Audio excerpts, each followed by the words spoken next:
मागे मागे सगळं आतमध्ये ये, मागे मागे आतमध्ये ये, मागे मागे दुसऱ्या पाठी चालतात नाही, सगळी नाही काढायचं.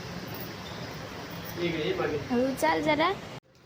तर ये माई आहे हमारे पास, आमच्याकडे आले कोकणातून, कोल्हापूरवरून ट्रीटमेंटला. तर ट्रीटमेंट झाली. आता कसं वाटतं आहे तुम्हाला? काय गुडघे वगैरे काय वाटतंय, काय तुम्हाला आता काय फरक वाटतोय? अगर अंग हलका सारखं वाटतंय, खांदे कमर हलका झाला ना?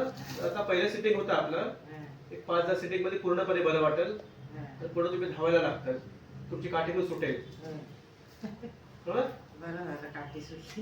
आता काठी सुटली ना, बिना काठीचं चालले ना तुम्ही.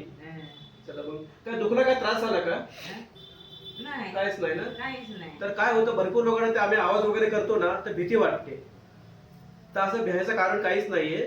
ते बॉडी फक्त क्रॅक होते, तर बॉडी फ्री होते. तर त्यामुळे दुखत वगैरे नाही, तुमची बॉडी फ्री होते आणि तुमचं दुखणं निघून जातं. तर याच्यामध्ये घाबरायचं काय कारण नाहीये. आवाज वगैरे येतो, पण तसं काय त्यांनी प्रॉब्लेम होत नाही. आई काय प्रॉब्लेम झाला नाही? बरं वाटतं ना? हे बघा, 80 वर्षाच्या आईला पण बरं वाटलं, ते सर्वांसाठी बरं वाटेल. हा आई, धन्यवाद. या पुढच्या वेळेस.